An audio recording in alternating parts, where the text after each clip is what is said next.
श्रीयुतपदकमलं श्रीगुरून् वैष्णवांश्च श्रीरूपं साग्रजातं सहगणरघुनाथान्वितं तं सजीवम् साद्वैतं सावधूतं परिजनसहितं कृष्णचैतन्यदेवम् श्रीराधाकृष्णपादान् सहगणललिता श्रीविशाखान्वितांश्च हे कृष्णकरुणा सिन्धो दीनबन्धो जगत्पते गोपेषु गोपिकान्ते राधाकान्ते नमस्तुते तप्ते काञ्चन गौराङ्गी श्रीराधे वृन्दावनेश्वरी वृषभानुसुते देवी प्रणमामि हरिप्रिये वाञ्छाकल्पतरुभ्यश्च कृपा सिन्धुभ्यैव च पतितानां पावनेभ्यो वैष्णवेभ्यो नमो नमः जय श्री कृष्ण चैतन्य प्रभु नित्यानंद श्री अद्वैत गदाधर श्रीवासादि गौर भक्त वृंद हरे कृष्ण कृष्ण कृष्ण हरे हरे हरे राम राम राम हरे हरे नमो विष्णुपदाय कृष्ण प्रेष्ठाय भूतले श्रीमते भक्ति वेदांते स्वामी निति नामिने नमस्ते सरस्वती देवी गौरवाणी प्रचारिणे निर्विशेष शून्यवादी पाश्चात्य देशतारिणे नारायणं नमस्कृत्य नरं चैव नरोत्तमं देवीं सरस्वतीं व्यासं ततो जयमुदीरये नस्ति प्रायेषु अभद्रेषु नित्यं भागवत सेवया भगवती उत्तम श्लोके भक्तिर्भवति नैष्टिकी वासुदेवे परा वेदा वासुदेवे परामखा वासुदेव परा योगा वासुदेव परा क्रिया वासुदेव परम ज्ञानम वासुदेव परम तपः वासुदेव परो धर्म वासुदेव परा गति नारायण परा वेदा देवा नारायण गजा नारायण परा लोका नारायण परामखा नारायण परो योगो नारायण परम तपः नारायण परम ज्ञानम नारायण परा गति कृष्णाय वासुदेवाय देवकी नंदनाय च नंद गोप कुमाराय गोविंदाय नमो नमः हरे कृष्ण ग्रंथ श्रीमद् भागवतम पुराण की जय जगद्गुरु श्रील प्रभुपाद की जय समस्त गौड़ीय वैष्णव भक्त वृंद की जय हर गणेश आदि चंद्रमा माता जी की जय आप सभी भक्तों की। तो आप सभी भक्तों के चरणों में मेरा कोटि कोटि प्रणाम। और देखिए मेरे अंदर कोई योग्यता मैं नहीं समझती कि मेरे अंदर कोई योग्यता है किसी प्रकार की, क्योंकि ये सब वैष्णवों की कृपा है कि इनकी सेवा जो करता है तो उसको कहते हैं कि सारे जो है जितने भी लाभ हैं और जितनी भी जो सिद्धियां हैं वो अपने आप प्राप्त हो जाती हैं, वो भक्ति की जो चरम अवस्था है। तो इसी भाव से जो माता जी ने मेरे को सेवा दी है तो उसके लिए मैं इनका जो है बहुत बहुत आभार व्यक्त करती हूँ। और मैंने कोई तैयारी नहीं है, मुझे पता नहीं था कि ऐसे अचानक से मेरी सेवा आ जाएगी। तो सब जो है प्रभुपाद की कृपा, ठाकुर जी की कृपा। तो आप सब जो है मुझे आशीर्वाद दें और जो है अपनी कृपा मुझे प्रदान करें कि थोड़ा मैं, क्योंकि ठाकुर जी के ऊपर बोलना ये तो ब्रह्मा जी के बस की भी बात नहीं है, तो मेरी कहाँ योग्यता है, मैं तो अभी सीख ही रही हूँ। तो कृपया मेरी त्रुटियों के लिए मुझे क्षमा करें और जो है अपना आशीर्वाद मुझे प्रदान करें। हरे कृष्ण। तो जो है ये कृष्णा बुक और इसका चैप्टर है 21। चैप्टर का नाम है बंसी द्वारा मोहित गोपियां।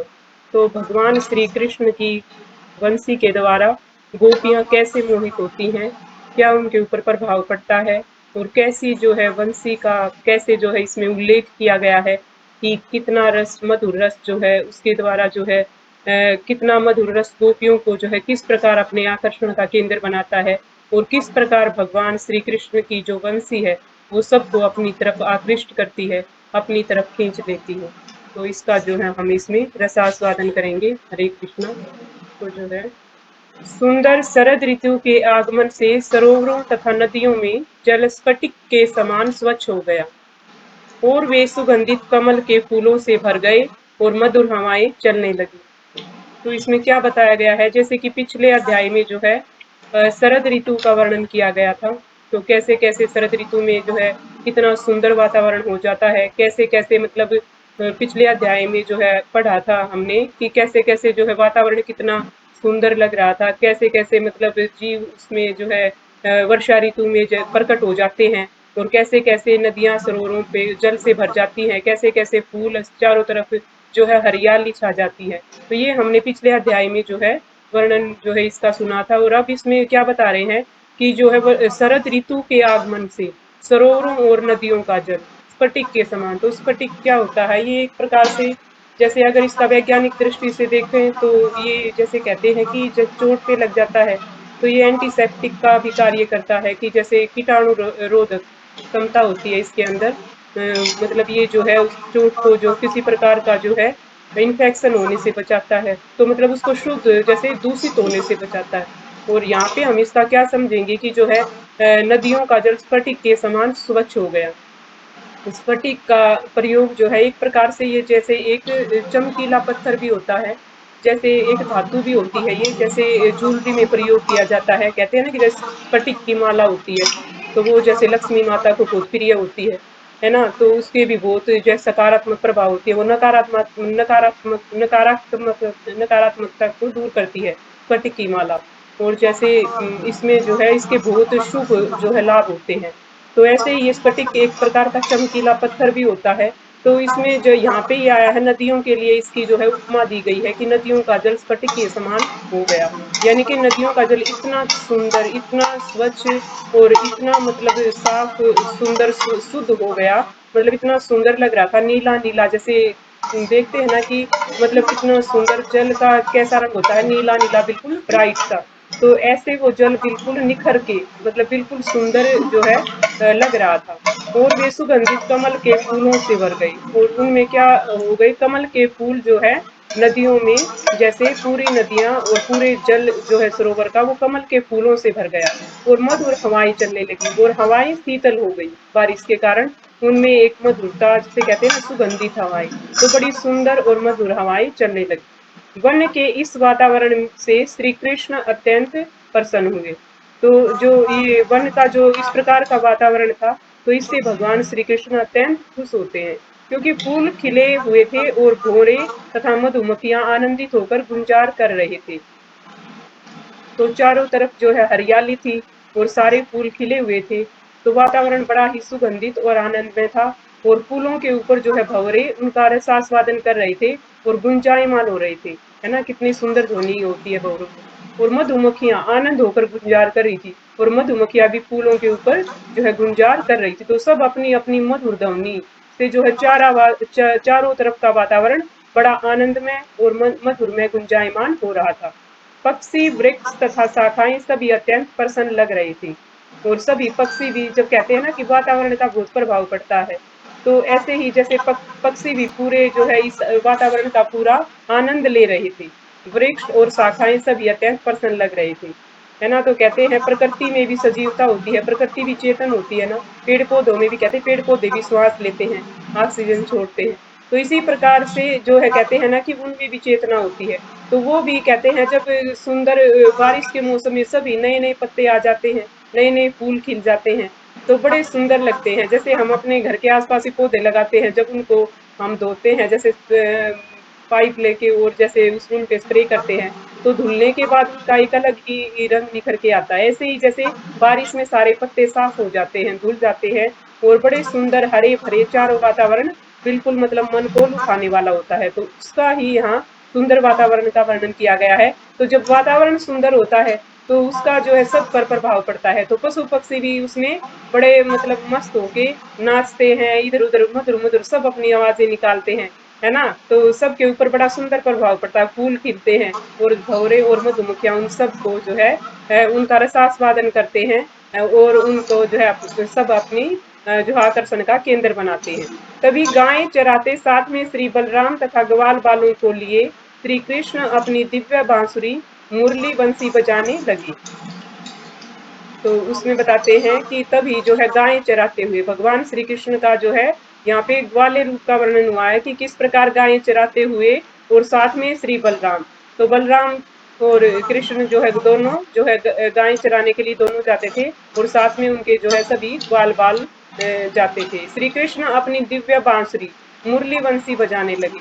तो इसका नाम ही जैसे है कि बंसी द्वारा मोहित गोपियां। तो इस अध्याय में जो है बंसी का सारा जो है वर्णन आएगा कि कितनी दिव्य ध्वनि होती है बंसी की। तो भगवान श्री कृष्ण तो जो है बांसुरी बजाने में निपुण थे। तो मतलब जब वो उनकी बांसुरी बजती थी तो हर कोई जो है उनकी तरफ खींचा चला आता था। ऐसे इसमें बताया गया है कि जब उनकी ध्वनि बड़ी दिव्य होती थी तो दिव्य बांसुरी बजाने लगी। श्री कृष्ण की बांसुरी की ध्वनि सुनकर वृंदावन की गोपियों ने उनका स्मरण किया। तो कहते हैं कि जब श्री कृष्ण की बांसुरी बजती थी तो गोपियां जो है जो भी कार्य कर रही होती थी तो उसमें वो चेतना रहित हो जाती थी, एकदम से कहते हैं ना कि स्टैचू बन जाना।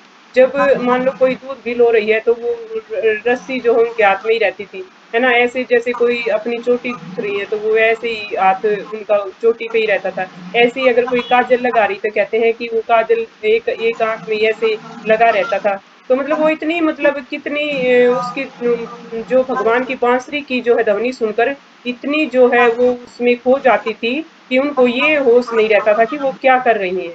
और उनका स्मरण करके जो है वो बिल्कुल मतलब भगवान के ही स्मरण में खो जाती थी और भगवान की लीलाओं का जो है चिंतन करने लगती थी। तो बताते हैं इसमें कि बांसुरी की ध्वनि सुनकर वृंदावन की गोपियों ने उनका स्मरण किया और वे परस्पर बातें करने लगी कि श्री कृष्ण कितनी सुंदर बांसुरी बजा रहे हैं। तो आपस में जो है गोपियां बातें करती हैं कि भगवान श्री कृष्ण की देखो कितनी सुंदर बांसुरी बज रही है, कितनी मधुर ध्वनि है। तो अब उनका चिंतन जो है ठाकुर जी की बांसुरी की आवाज में खो जाता है। और वे जब गोपियां श्री कृष्ण के मुरली वादन की बात चलाती तो वे उनकी लीलाओं का भी स्मरण करती। तो जब भगवान कृष्ण की जो है मुरली वादन की बात चलाती ना कि कैसे जो है ठाकुर जी बंसी बजाते हैं, कितनी मधुर बंसी बजाते हैं, है ना? कि कितनी इनकी आवाज सुन के तो हमें होश ही नहीं रहता। तो इस प्रकार की आपस में बातें जब करती तो वो जो है उनकी लीलाओं में भी खो जाती कि कैसी कैसी जो है ठाकुर जी लीलाएं करते हैं। तो उनका मन विचलित हो जाता, तो मतलब उनका मन बेचैन हो जाता, अधीर हो उठता। तो वे सुंदर ध्वनि का वर्णन करने में अपने आप को असमर्थ पाती।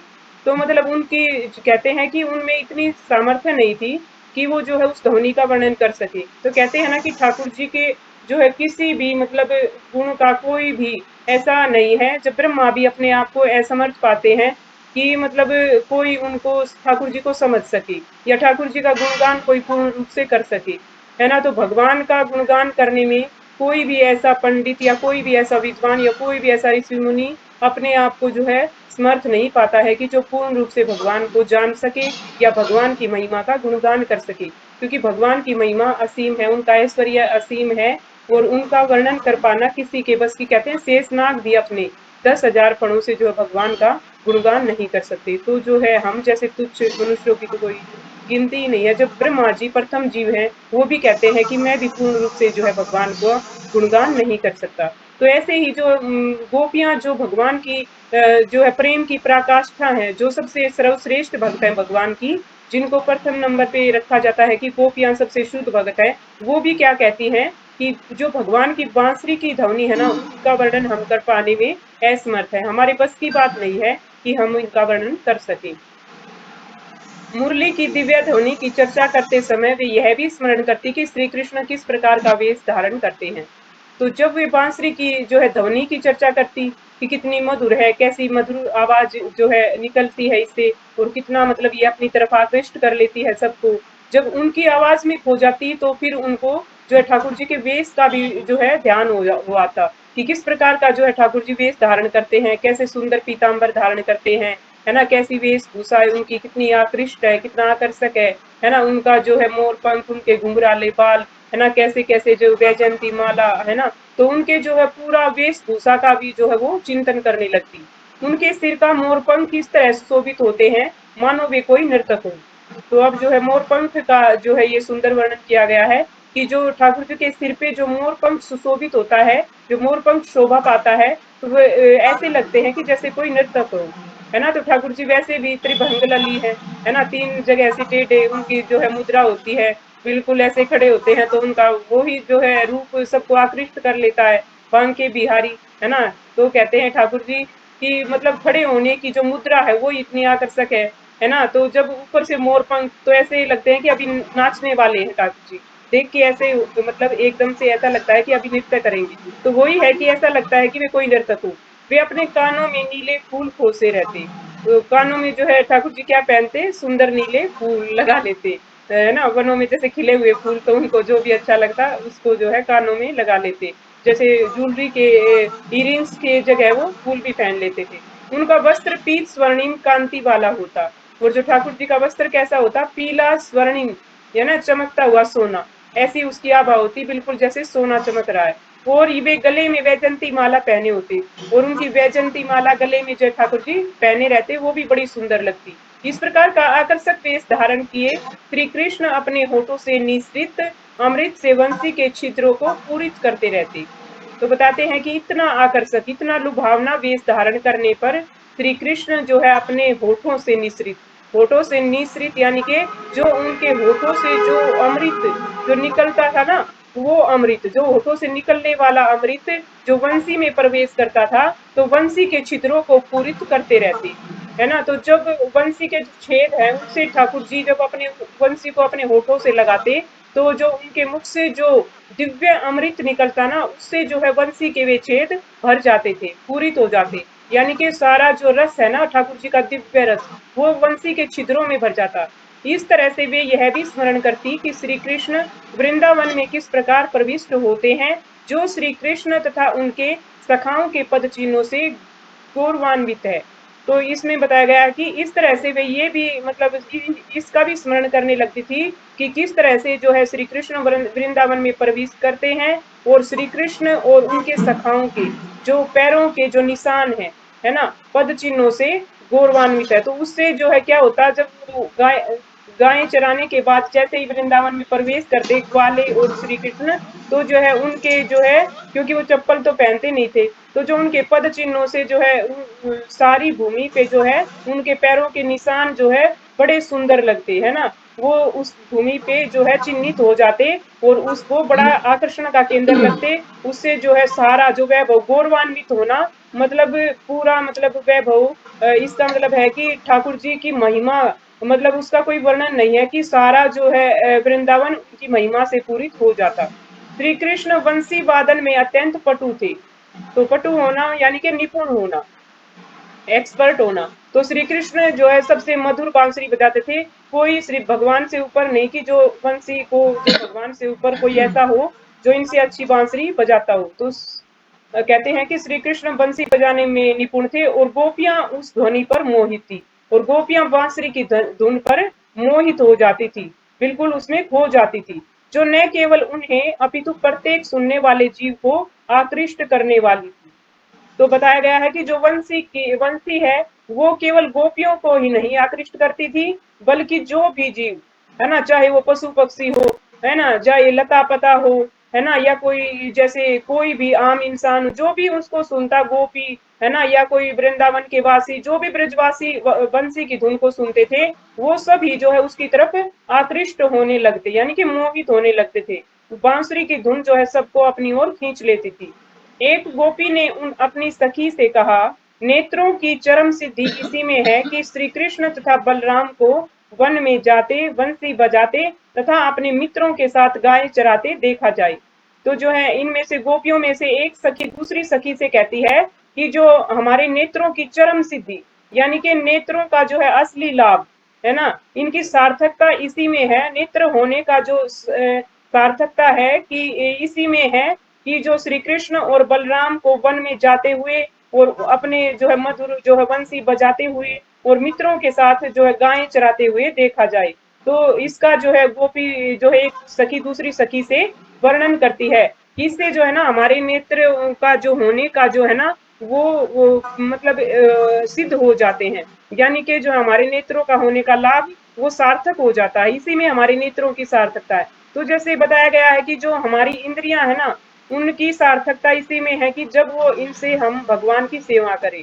अगर हम अपनी इंद्रियों को भगवान की सेवा में नहीं लगाते तो हमारी इंद्रियों का होने का कोई लाभ नहीं है, हमारी इंद्रियां व्यर्थ हैं, है ना। तो कहते हैं कि जैसे जब तक हम अपनी इंद्रियों से, है ना, जैसे आंखों से भगवान का दर्शन नहीं करते, कानों से भगवान की कथा नहीं सुनते, और इस जिह्वा से जब तक ये जिह्वा भगवान के नाम का, है ना, गुणगान नहीं करती, और जब तक ये हाथ भगवान की सेवा नहीं करते, इन पैरों से हम ठाकुर जी की परिक्रमा नहीं करते, तुलसी की परिक्रमा नहीं करते, धाम की परिक्रमा नहीं करते, तो कहते हैं कि इस शरीर का, इन शारीरिक इंद्रियों का कोई लाभ नहीं है। अगर इनसे हम भौतिक जो सेवा करते हैं या अपनी देहात्म सेवा करते हैं तो हमारी इंद्रियां निरर्थक है। तो इनका जो है सार्थक हमारी इंद्रियां तभी होती हैं, इनका असली लाभ तभी है जब इनसे ठाकुर जी की सेवा की जाए और इनको भगवान की दिव्य सेवा में और भक्तों की सेवा में लगाया जाए।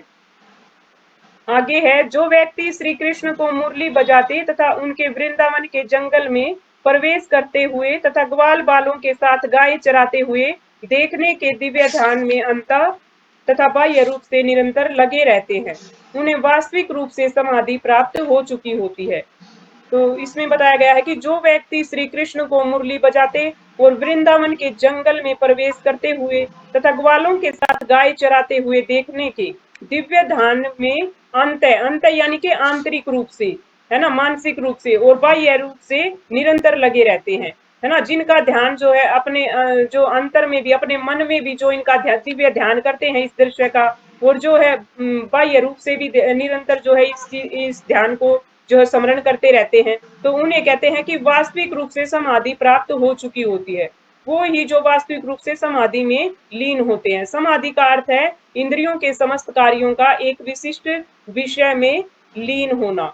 तो समाधि का क्या अर्थ है? इंद्रियों के समस्त कार्यों का एक विशिष्ट विषय में लीन होना। तो समस्त कार्य यानी कि जो भी हम इंद्रियों से सेवा करें वो जो है विशिष्ट विषय जो भगवान की जो कृष्ण भावनामृत में लीन होना, किसी किसी तरह भगवान की भक्ति में लगाएं।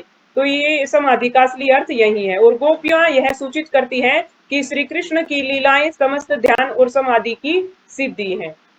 तो जो समाधि की सिद्धि होना यानी कि समाधि की चरम अवस्था क्या है कि जो श्री कृष्ण की लीलाएं वो उनका हम इनसे ध्यान करें, और जो है गोपियां सूचित करती हैं कि श्री कृष्ण की लीलाएं समस्त ध्यान और समाधि की सिद्धि है। तो भगवान की जो है लीलाओं का स्मरण करना, उनका चिंतन करना और उनका ध्यान करना, यही सबसे जो है समाधि की चरम अवस्था है। इससे बड़ी समाधि कोई नहीं है।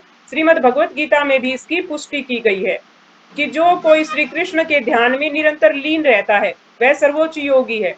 तो भगवान गीता में बताते हैं ना कि मैं ना किसी वेद से, है ना किसी तपस्या से, ना किसी कठोर व्रत से मैं प्रसन्न होता हूँ, है ना, जो निरंतर मेरा स्मरण करता रहता है वही सर्वोच्च योगी है। कि जो एक पल के लिए भी मुझे भुलाता नहीं है ना, वो सबसे बड़ा योगी है, वो सबसे बड़ा तपस्वी है। और किसी कठोर व्रत करने से, कोई भी तपस्या कर लो, उससे ठाकुर जी प्रसन्न नहीं होते। सबसे बड़ी प्रसन्नता ठाकुर जी को कब मिलती है? जो निरंतर ठाकुर जी का स्मरण करते रहते हैं, एक पल के लिए भी उन्हें नहीं भुलाते।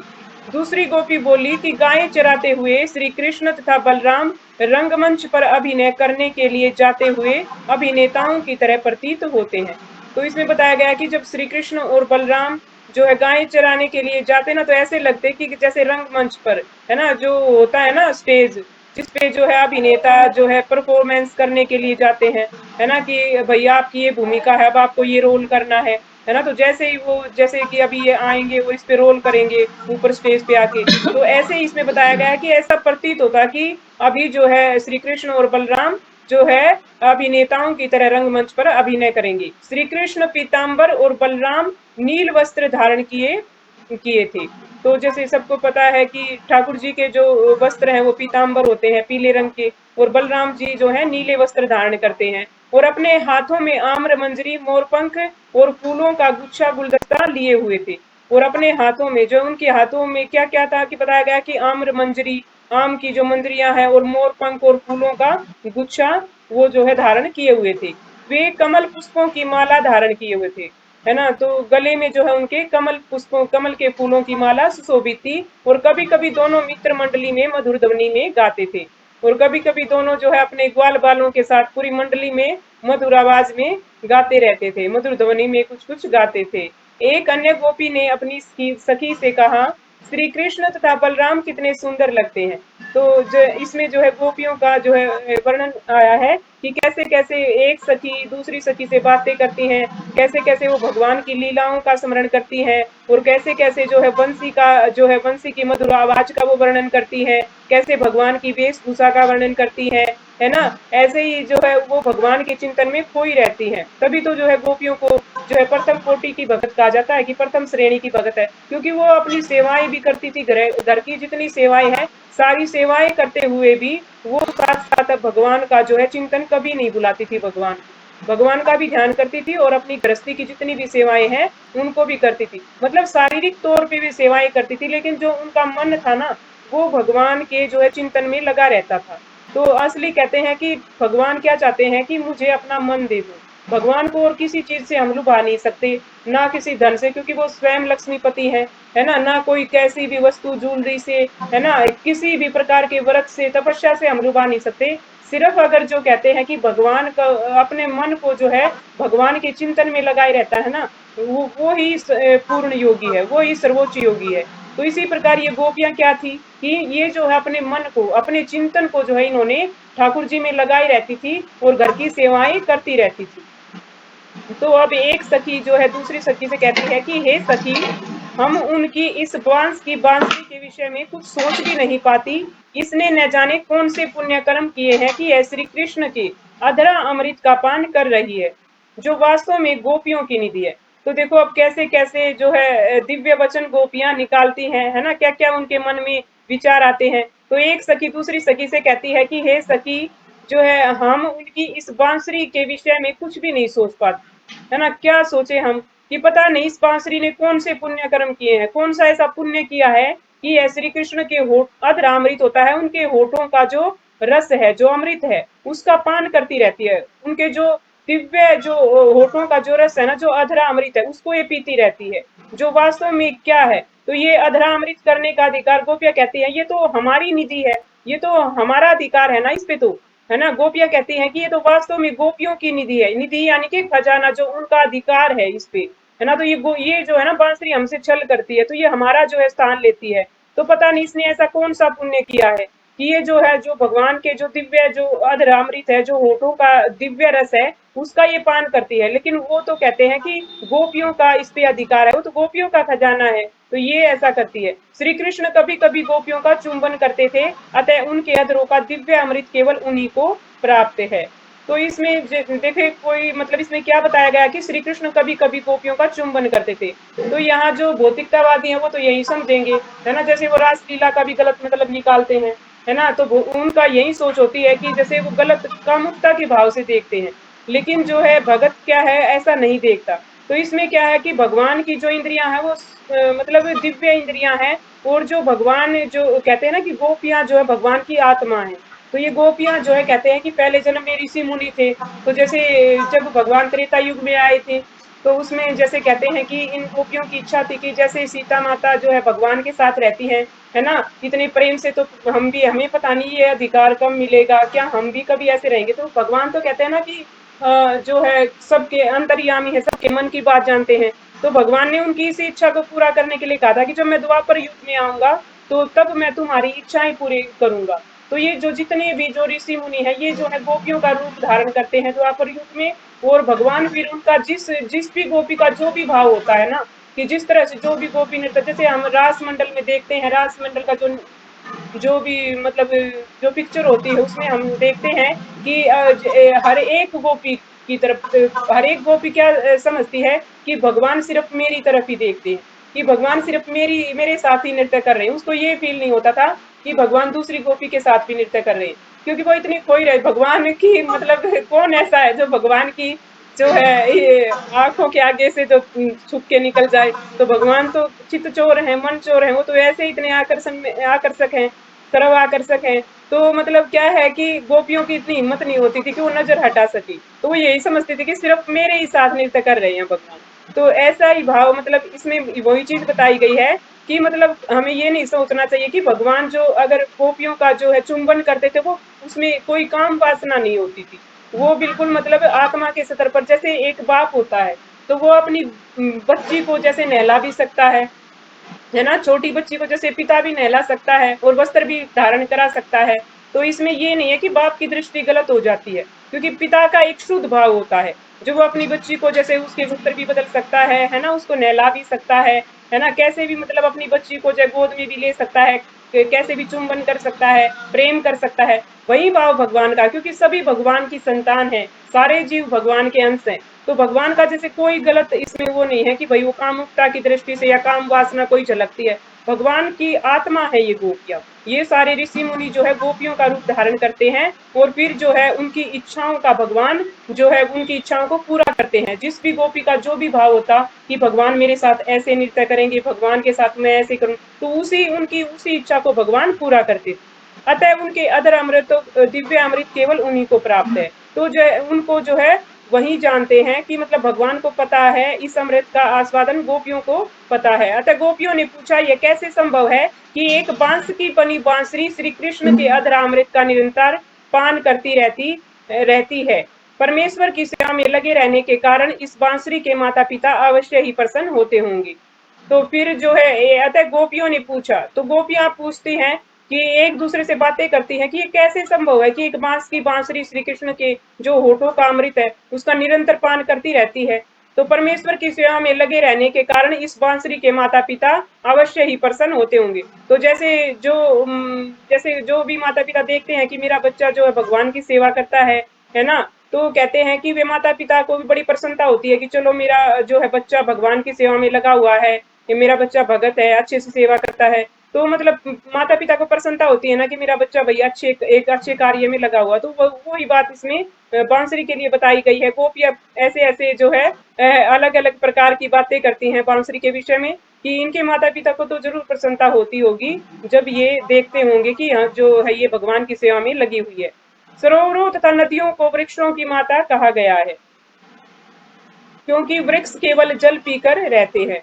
तो इसमें बताया गया है कि सरोवरों और नदियों को वृक्षों की माता कहा गया है क्योंकि वृक्ष जल ही से उनको जो है उनका पोषण करते हैं, है ना। जब जल जो है वृक्ष की कहते हैं ना कि जड़ में जल डाल दो तो सारे वृक्ष को जो है पोषण मिल जाता है ना। तो हर तने को और टहनी को फूल पत्तियां सभी उससे पोषित हो जाती है ना। तो वो जल जो है पूरे उसका वृक्षों का पोषण करता है। तो इसी प्रकार जैसे माँ बाप बच्चों का पालन पोषण करते हैं, इसमें वही चीज बताई गई है। तो नदियां और सरोवरें जो है सरोवर वृक्षों का पोषण करते हैं, इसलिए वो उनके माँ बाप के समान है, उनको माता के समान बताया गया है। अतः वृंदावन के सरोवरों और नदियों के जल अत्यंत प्रसन्न है और कमल पुष्पों से पूरित है। तो इसमें बताया गया कि वृंदावन के सरोवर और नदियों का जल कमल पुष्पों से पूरित है और प्रसन्न है, क्योंकि वे सोचते हैं कि किस तरह हमारा पुत्र बांस श्री कृष्ण के अधरामृत का सुख भोग रहा है। तो इसमें बताया गया है कि बांस के वृक्ष को जो है बताया गया है कि बांस का वृक्ष सोचता है कि किस प्रकार हमारा ये जो पुत्र है ना, ये जो है भगवान के होठों का जो अमृत है उसका सुख भोग रहा है। तो इसमें वही बताया गई है कि बांस के वृक्ष का उदाहरण दिया गया कि बांस का जो पिता है वो यही सोचता होगा। नदियां और सरोवरों के तट पर खड़े बांस के पेड़ अपनी संतान को श्री भगवान की सेवा में लगे देखकर उसी तरह परम प्रसन्न होते हैं जैसे दिव्य ज्ञान में उन्नत व्यक्ति अपनी संतानों को श्री भगवान की सेवा में लगे देखकर प्रसन्न होते हैं। तो इसमें वही बात बताई गई है कि नदियों और सरोवरों के किनारे पर जो बांस के पेड़ खड़े हैं ना, तो वो अपनी संतान को देखकर श्री भगवान की सेवा में लगे देखकर बहुत प्रसन्न होते हैं, है ना। कि जो है हमारे जो बेटा है इसको जो है इस भगवान की जो है दिव्य सेवा में लगे रहने का जो है सुअवसर प्राप्त हुआ है। जैसे दिव्य ज्ञान में लगे हुए संतान को देखकर माता पिता खुश होते हैं, ऐसे ही जो है वो बांस खुश होता है अपनी उस बांसुरी को देखकर कि ये भगवान की सेवा में लगी हुई है। सारे वृक्ष हर्षा अतिरेक के कारण अपनी टहनियों में लटकते मधुमक्खी के छत्तों से मधु की वर्षा कर रहे हैं। तो सारे हर्षातिरेक यानी कि प्रसन्नता के कारण, खुशी के कारण अपनी टहनियों से लटकते मधुमक्खी के छत्तों से मधु की वर्षा कर रहे हैं। तो जो है कहते हैं ना कि जो मधुमक्खी का छत्ता होता है वो शहद से भरा हुआ होता है। है ना। तो जो है वो सारे वृक्ष उसको देखकर मधु की वर्षा कर रहे होते हैं, कि शहद की जैसे मानो वर्षा हो रही हो, ऐसे जो है सारे वृक्ष उनसे लदे रहते हैं। तो इस प्रकार जो है हमारा समय हो गया 8:58। हरे कृष्णा माता जी, बस इतना ही करवाना है क्या, और आगे पढ़ना माता जी? कल कर लेंगे या तो। हरे कृष्णा माता हाँ जी। जी, हरे कृष्णा माता जी, कृष्ण। बाकी कल कर लें। ठीक है माता जी, समय ये हो पूरा गया। तो नहीं हो पाएगा, एक पैराग्राफ और ले सकते हैं अगर लेना है तो। हाँ जी माता जी बोलिए, कल करें इसको फिर। सभी सो रहे हैं, कोई बोल नहीं रहा, या सब नहीं भगवान की माता लीला जी, में खो गए हैं। जगह में कल कर लो माता जी, कोई बात नहीं। क्योंकि अभी ये पूरा तो हो नहीं पाएगा, एक पैराग्राफ तो हो जाता बस। तो ठीक है, कल माता कर जी लेंगे 9 इसको। बजे। तो कल कोई और करना चाहेगा क्लास? माता जी मेरे पास तो बुक नहीं है, मैं यहाँ